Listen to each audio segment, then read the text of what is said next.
What up, my guys? Welcome to another show, man. It's NBA Talk with Jay Money and the Shark. We're here Friday trying to get some cash, man. We're here every single day, man. What's up with you guys? Shark, everything cool with you, my brother? How you doing over there? Absolutely. Taking a breath. Beautiful Friday morning. A little different weather in the backdrop. That's how we live life. A little balance, little connection. And a beautiful card today. 9 games. A lot to discuss. Jay Money, let's get in there and let's dominate.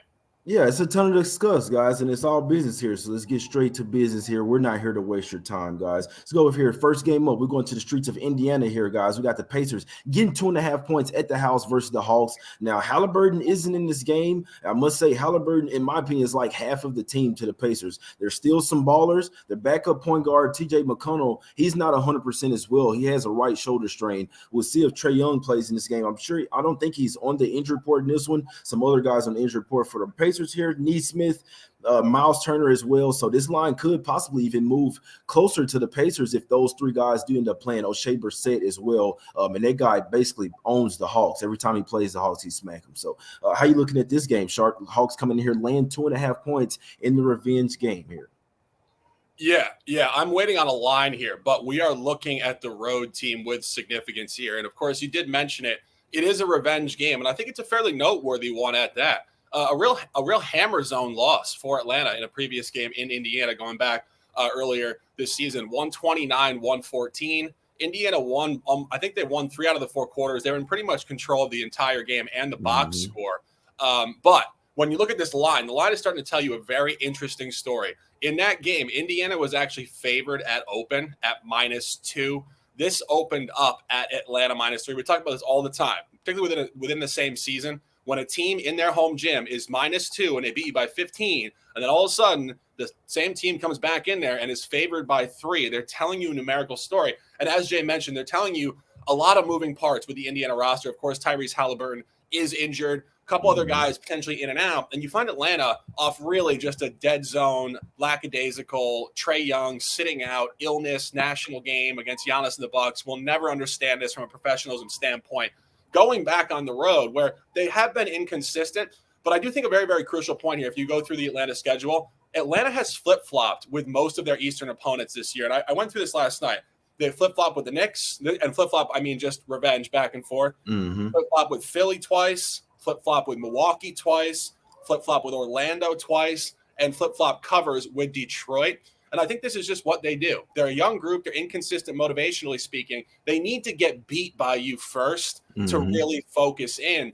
And when we go back to last year, I think very interesting stuff with similar rosters, particularly after the trade. The first game last year between these two teams did have the old Indiana roster with Brogdon, Sabonis, and those guys. But since Buddy Hield and the boys came over, Atlanta has torched this unit. And you guys know how this team plays, the Indiana Pacers. They don't play a lot of defense. Very open style. And Atlanta really does function well against young teams that don't defend. Their worst games come against veteran teams that will lock down and really bring physicality to the game. Indiana does not do that. If you go back to last year, the last 3 matchups, Atlanta scored 133 points, 131 points, and 132 points. That's pretty damn consistent. They were 2-1 ATS in those environments. The only non-cover, they actually were up 77-59 at the half. When Atlanta wants to beat this team, they can beat this team. They can turn up. I'm waiting on a line, but we're looking at the Atlanta Hawks here with significance on this beautiful Friday night.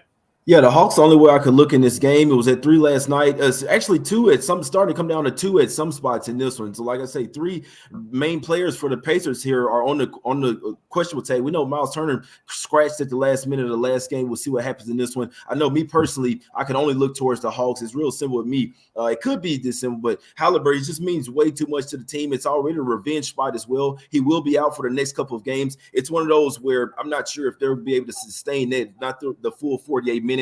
Wouldn't be surprised. First quarter, first half, something like that. But over the full game, they will miss Halliburton both of these games, guys. So we'll see what happens if the Hawks can actually want to play some defense as well. But if they possibly get Capella back here, I could only look towards the Hawks here, guys. Let's head over here to the next game. We got going to the streets of Washington, D.C. here. Wizards getting 4.5 points at the house versus the New York Knicks in this one, Shark. Porzingis going up against his old squad in this one. Those guys didn't play last game. Gafford and Porzingis, they're kind of still on the questionable tag. Be interesting to see if they plays in this one, Shark. Do you think it matters? You think the Knicks continue to clean up the Wizards here, or can the Wizards get some revenge?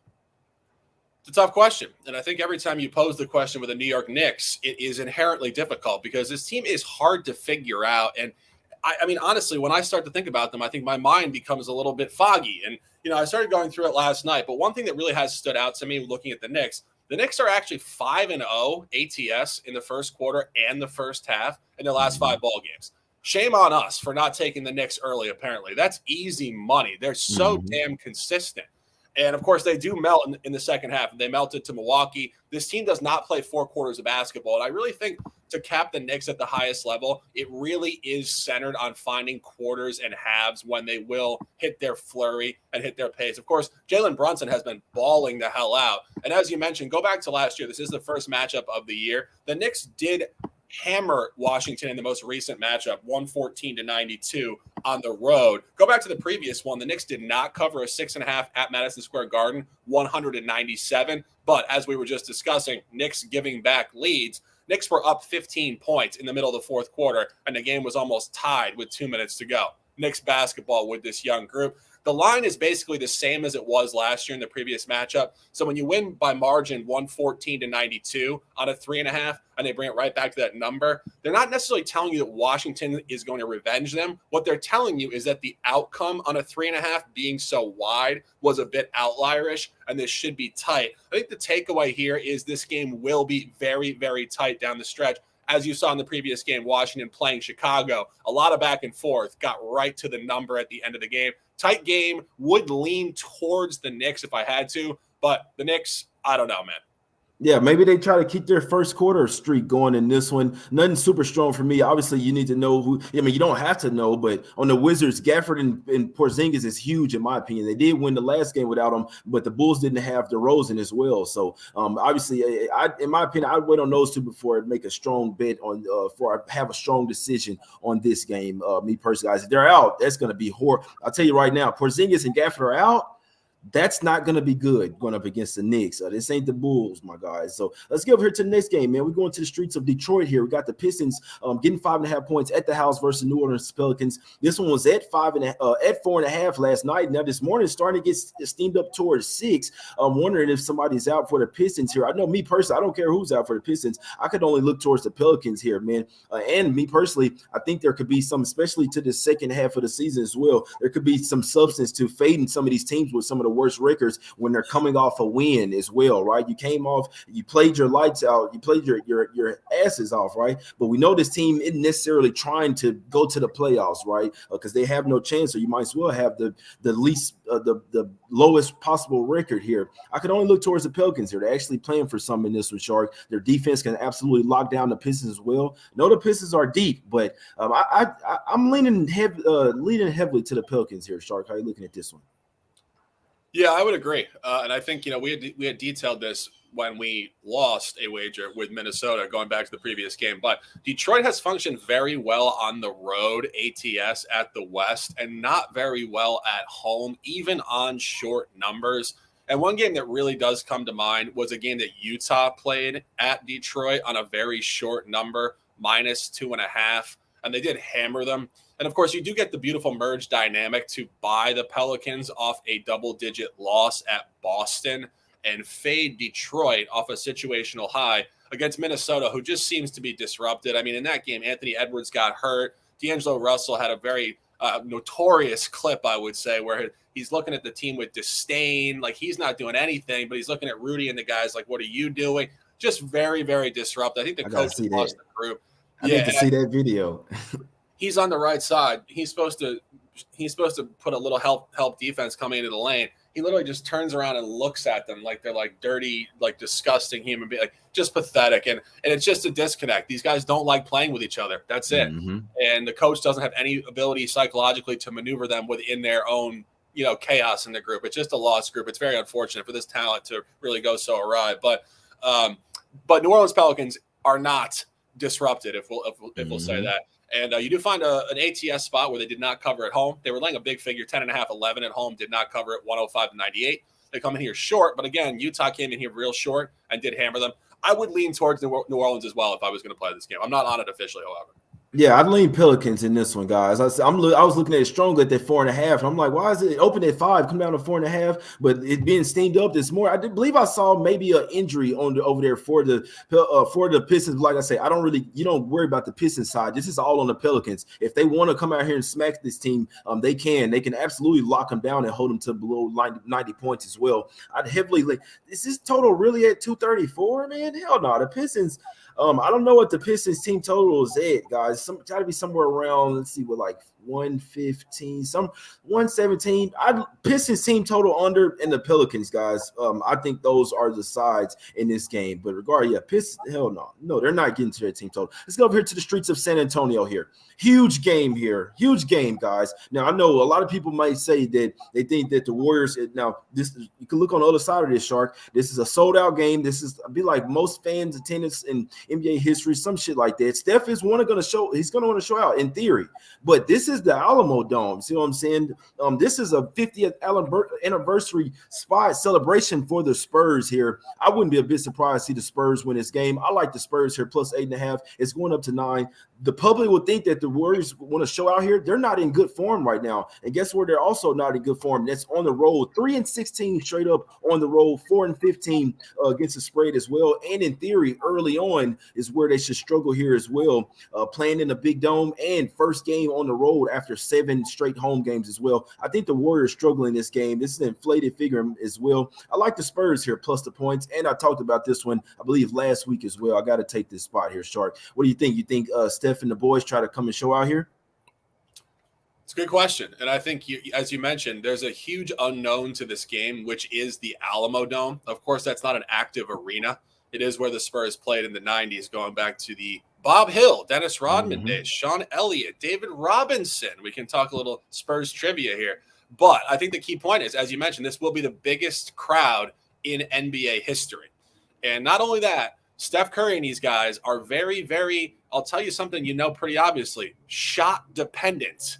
And when they go into an arena they've never played in, and it has a huge high ceiling as well, this is going to be funky for them. This is not shooter's paradise. This is not where they get into their flow. And one of the things we discuss on this channel very, very often is not to obsess too closely with an auto bounce back. It's very, very smart to assume zigzag, but not automatically. And just because the Dubs are coming off a real lackluster one doesn't necessarily mean they're going to come out here like Game 7 of the finals. And as Jay mentioned, the Spurs have equal motivation here as well. This is a huge celebration for this arena. As you mentioned, the 50th year anniversary. Of course, Popovich had some moments there, not as many as the previous generation. But regardless, it's a huge spot. And the Spurs are in a revenge game. The Spurs got absolutely obliterated in Golden State going back early season. I believe the score was 132-95. I think the over could have some merit here. I don't really have a good look on this game. When you see 244, they're telling you it's going to be a wide open Dubs road game. Points, and I think Jay's making some good points to the underdog here. Yeah, this is a spot, like I said, I talked about it last week. You look at the Spurs, they only won 3 out of their last 10 games, but check this, 5-0 against the spread last 5. It's a 6-1 against the spread 7-1 against the spread last 8, and 8-2 against the spread last 10. This is what the Spurs do, especially on these type of numbers as well. They'll lose the game, but they'll cover it, keep it close. I'm taking Spurs here. I'm probably going to just wait. I mean, it's going up to 9s. People saying in the chat 9.5. I like the Spurs here. I wouldn't be a bit surprised to see them win the game.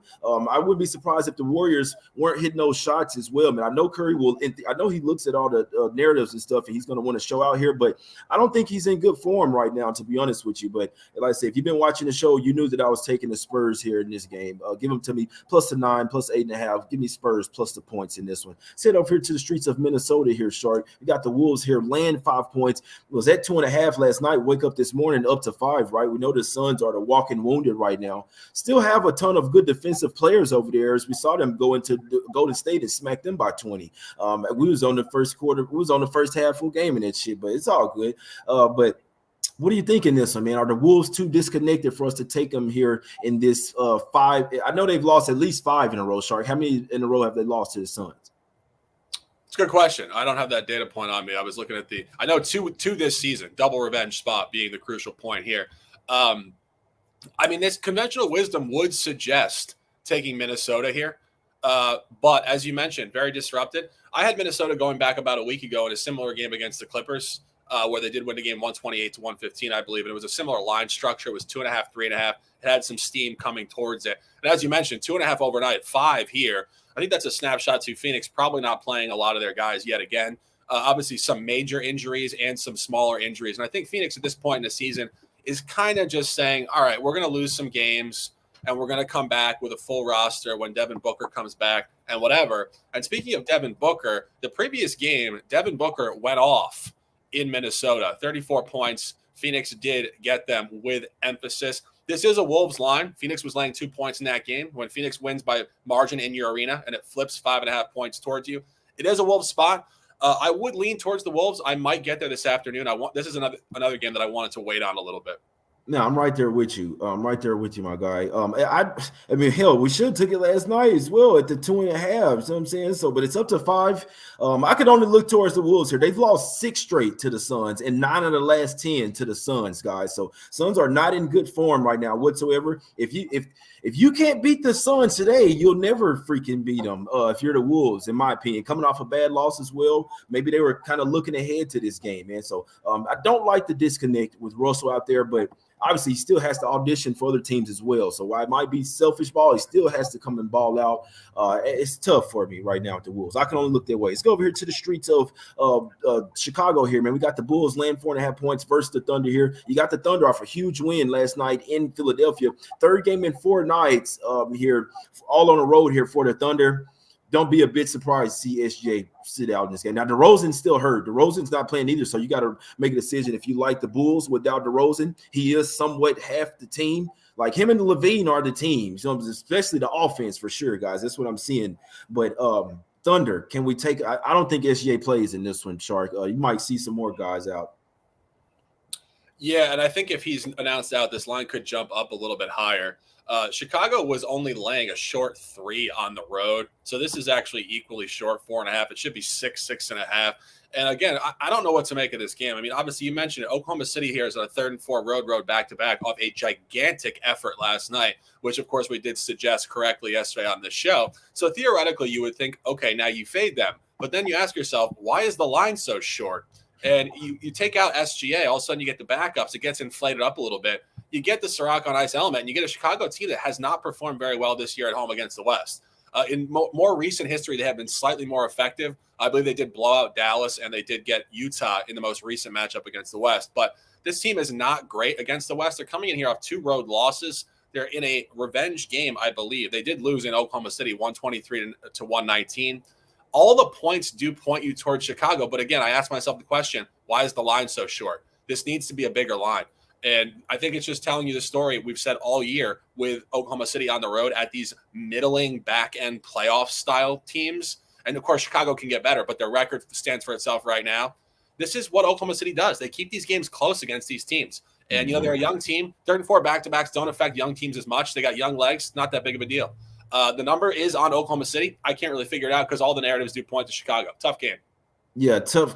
I'd rather talk about some shirts than like I like to talk about all the games and break them down as best we can. But that's a really tough game to bet, guys. I'll be perfectly honest. You talk about the dice, going to shoot dice and shit.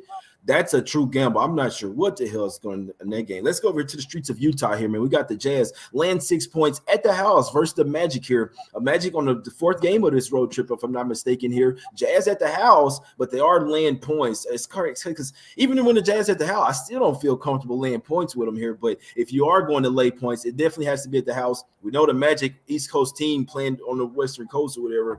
What do we do with this one, Charlie? Are the Magic getting a few too many points here? It's a good question. And, we were just talking about Chicago being poor against the West at home. Utah has been poor against the East at home, but very similar. They started off terrible, and they have improved. And I think the Magic are a tough read here, honestly. The Magic this road trip have kind of gone against the grain to a degree. They covered in the back-to-back travel fatigue spot, and they got blown out in the previous spot. Utah coming in here, again, inflated at home. I think, truthfully, and I haven't made this comment, but I'll make it now, Utah has taken on an environment where they are one of the sharpest teams on the number in the entire sport. If you really go through a lot of their games since the middle of December, tons of hooks, pushes, and one bucket lines. They're right there on the number. And not only that, this is that 6 home line, which is just that 3 bucket toss line. I really think this game is going to be a complete gamble. I think this one is tougher than the Chicago game. Chicago and this one are 1 and 1A in terms of the difficulty and the unpredictability of the game, in my opinion. Yeah, you make a good point. You know what? So the Jazz have covered 3 of the last 4. I'm not super interested in this game, I'll be honest, but they do have a game tomorrow. So the Jazz are on the first game of back-to-back. They play the Sixers. They got a revenge spot versus the Sixers tomorrow. At least the Magic have had 2 days off. So I'm saying, so they're rested. They don't. Their next game is versus Denver, but it's on Sunday or whatever. So sounds crazy, but obviously the Magic's supposed to let down at some point on this road trip and get, continue to get blown or bottom out. But I'd like to lean towards the Magic here. When you look at it, that the Jazz coming off the Donovan Mitchell game, playing. I mean, you played a playoff style type of game, right? There was a close game all the way down to the wire. They really wanted to beat Donovan Mitchell in that game. You could tell. So emotionally, I could see a bit of a letdown here coming off that game, especially when you look at the fact they got Philly tomorrow. I guarantee they're like, I'd rather turn up versus Philly tomorrow than the freaking Magic here. So it's just, I'd actually lean toward the Magic, but I'm not super interested in it. But I would lean towards them. I do think this game has a little bit more substance to it than that Thunder Bulls. It's like, with DeRozan out and SGA might possibly sitting out, who the fuck knows? Knowing at least this one, I could see maybe Jazz maybe resting a guy. I could possibly see it. I'd lean Magic. It's the only way I could look. See it over here to the game, Shark. Your game here. I mean, I like it too, but my guy, he got to it first. You know what I'm saying? But we got the Clippers here, laying 2 points. Money line still only lay 130. My guy Shark got it. If you looked at this last night, you could have got on the Clippers early, but Shark, a lot of people didn't, because a lot of people are not gonna like the Clippers here. They're gonna see how the Nuggets just smacked them boys up. They're gonna take the Nuggets here thinking it's easy. I'm telling you right now, guys. Inside info, well, I can't say for sure, but I don't think Joker is playing. So if you want to bet this, I think you bet it now. I think whether he plays or not here, Shark, obviously it's a huge revenge spot. Should be a trifecta spot for the Clippers here, but I think they reverse it and smoke the Nuggets here tonight. And they're playing better without Paul George, but I don't think Jokic plays tonight. His wrist is hurt. He hadn't been taking many outside shots. If you're noticing, he took 1 3 and he didn't even hit the rim. He almost airballed it, guys. I think his wrist is hurt. They know that the Clippers are about to come out here and smoke him. They're going to rest him here, Shark. What are we doing in this one? Well, great intro, and I'll continue it on a suddenly not so casual free Friday, January the 13th, 2022. The buy hat, again, not here, but in essence around. Clippers money line, 2.5 units special, my biggest play ever on this show. And Jay said it with emphasis. There's a lot going on here. I think most specifically, we have detailed numerous teams that have played a ton of road games. Mm-hmm. Guess who's played a ton of home games in the last month? Denver. Denver has played 13 out of their last 18 games at home. And in that stretch, they are 12-0 straight up at home. So you talk about clustering in a specific environment. This team plays incredibly well at altitude, and you go to the other side of their environment on the road. They're actually 1-6 ATS last 7 on the road. So guys, just think about how polarized that is. 12-0 straight up at home, running a clean sheet, taking themselves to the 1 seed in the West. Go on the road, 1-6 ATS, and their only cover there was a game at Sacramento, where I believe they were down 20 points in the game and stormed back to cover. So This was a game they could have gotten blown out, in fact. And we start to go through this season's environment. You do get the Clippers right where we want them. And what does that mean? We get them where they bottomed out. They lost 6 in a row. This is a playoff team. This is a deep playoff team. Now they're starting to catch home games. Clippers had played 7 of 10 on the road. We talked about this the other night when we took them against Dallas. They hadn't played back-to-back home games in a month. So they've basically been one gym continuously on an elongated road trip. They're getting in their flow at home. And we go through the numerical aspect of this game. This is a great line. Denver did lay 1.5 points at open at the Clippers early season and win 114-104. And as Jay mentioned, in the most recent matchup, Denver absolutely obliterated the Clippers on national television, 122-91. 122-91 doesn't tell you the story. They were up 50 points in the game. Denver was up 66-32 at the half. They were up 102-59 after 3. And again, if you watch that game, it was a national game. The Clippers purely just couldn't shoot the basketball. They were 1 for 18 from 3 to start. They finished up in the game 5 for 37 from 3. And again, that really was a bottom out point. Paul George was kind of injured. He was in and out. Kawhi had not played. Kawhi was kind of loafing it up and down the court. This is where, as Jay mentioned, no PG-13. Kawhi and the boys come out. This is a championship Game 7 style game tonight. We are on it on the money line, 2.5 units. And guys, right here at -2, that is a great line. I'll put that officially on record as well. -2 official.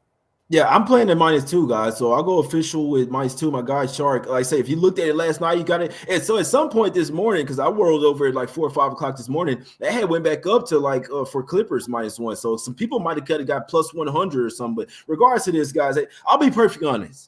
The shit doesn't matter. I don't give a fuck what the spread is here. It's either the Clippers going to win by double digits or they're going to get smacked again. It's simple. It's either the Nuggets are in their head and they own them and they're going to lose by it gets smoked again, or they're going to win by 10, 15, 20 points here, guys. I see a smack city spot by the Clippers here. I'd be looking at trifecta spot here. If you're the Clippers, as a basketball player, you have to come out in the first quarter and set the tone of this game. They're playing better without Paul George. They're playing better without Reggie Jackson. So I'm saying they're just going with Terrence Mann at the point guard. I like what I'm saying from the Clippers. They're starting to put things together here. Is anything guaranteed? No, it's not. But I'd like to be on the side where these guys got absolutely smoked. They didn't take the ball in whatsoever to the paint. The Nuggets are the second worst team at defending the rim. Get your ass in the paint. Stop shooting all these damn shots. They missed every one of them. This is a gut check game here. Simple, guys. So Clippers, the only way that I could look in this one, I think the Clippers trifecta cash in this one, guys. I'll take the first quarter. Give me Clippers trifecta here. Give me Clippers trifecta here. Yeah, let's go, my guys. Last game up here. Sorry, we're going to the streets of Sacramento here. We got the Kings laying 9 points here. Not sure if Horcher was going to play. This one was at 11 last night, down to 9 here. Rockets, it's not even a real fucking basketball team. What are you doing? You like anything here? I might. I'm looking at it with some significance, and I'm really trying to hone in on these quarters and halves. Obviously, last night, if you guys listened to the show, we pretty much nailed it yesterday. We need to be more authoritative with our takes here because these are very good things. And this is where you start to see the flow of 82-game basketball. Teams really do play consistently in quarters and halves in very specific environments. This is a very specific environment for Houston. It is a back-to-back sequence in a road gym against a playoff style team. The only time that Houston has had this environment prior in this campaign, they played back-to-back games in Denver, and it had a very similar game flow, game 1 to the game that just happened. If you look back at the game that just happened between Sacramento and Houston 2 nights ago, Sacramento came out, they did cover the first quarter. They didn't do it with emphasis, though. They were only up like 4 points. And the first half was tight. Third quarter was tight. And then Sacramento hammered them late, 41-20 in the fourth quarter. This is basically what happened in the first game at Denver. Super tight. Denver got them in the second half. And then Denver came back in the second game. So theoretically, revenge game. Houston, no. Denver came out and throttled them in the first quarter, I believe 44-20. And I was talking to my guy Philly about this. I think psychologically for a young group in Houston, when they come in there against Sacramento and they put really a tight, competitive 3 quarters of basketball on record, and then they cliff dive, that was their best effort. They're not going to bounce back here. They're just hanging out in California waiting to get beat down again. And I think that Sacramento will come out here with more emphasis. This is the last game of a road trip or a homestand. They got to go on the road after this. They're going to want to get this out of the way. They're not going to want to have to turn up in the fourth quarter again. I do think that reversal is very, very real. I'm looking at Sacramento here early, first quarter, first half with significance. Will be finalized this afternoon. Yeah, I couldn't talk you off here, man. This Rockets team is they're a clear fade. They're a get right team, in my opinion, man. At some point in the season, you got to find those get right teams. This Rocket, they don't want to play with each other. They're not well coached whatsoever. They don't have a coach. I've played on a team before where you don't have a coach. The players, we're out there calling our own plays, doing whatever the hell we want, man. They don't listen to this guy at all. I've had a Steven Silas. Let's just put it that way, man. Let's get out of here, man. We talked about every single game. Now let's get to some free picks here, Shark. What you liking on tonight's card, my brother? Let's get this cash. One top play, none words of lifestyle. Ride the wave or get out of the water. Beautiful free Friday it is. LA Clippers on the money line, 2.5 unit special. And we're playing -2, 1 unit officially as well. All details, game 7 stuff tonight, boys. Turn the hell up at home. And we're looking at Atlanta with significance waiting on the line. And Sacramento early will be finalized this afternoon. Free Friday, a beautiful one, January 13th, 2023. J Money, close them out and let's dominate. Yes, sir, man. If you guys want to get a shirt, use promo code We Will Win over there at the site, guys. jmoneyismoney.com. The good luck shirts. That's why the fucking promo code is We Will Win, my guys. Jay and Shark, Smack City, Us Against the Bookies. Let's get some cash shirts. See what I'm saying, man? Let's 50% off, man. I could not talk you off. For me today, man, I'm going with the Spurs. We see 9s out there. Give me Spurs here, plus the 9 in this one. I'm in Texas. They're gonna cash. You see what the Mavs did? I'm in Texas now, man. The Nuggets probably finna go on a slide. And the Mavs and the Spurs finna continue cover, man. Give me Spurs here, plus the 9. Wouldn't be a bit surprised if they won this game outright. I'm going with the Clippers, trifecta spot. First quarter, -1. No, first quarter, -0.5. First half, -1. Full game, -2, my guys. Trifecta spot in this one. I feel like if they don't cover the first quarter, then they're probably not going to win the game. That's how I'm looking at it. Also, one more for me. Yeah, now Spurs, Clippers, trifecta. I want to take Hawks, guys. I want to take Hawks. Really close to Hawks, Pelicans, Pistons team total under. What the hell are we doing here, man? That's 6-0 one time for the one time, guys. We appreciate everybody for tuning into the show. Hit the like button, subscribe. If you really do like the show, why wouldn't you hit the like button? Subscribe to the show as well. Become a member of the channel. It's only $2.99, $3.99 a month, guys. Why wouldn't you? A special member for the channel, man, with special perks as well. We appreciate everybody for tuning in. Share the show as well. We out. It's cash.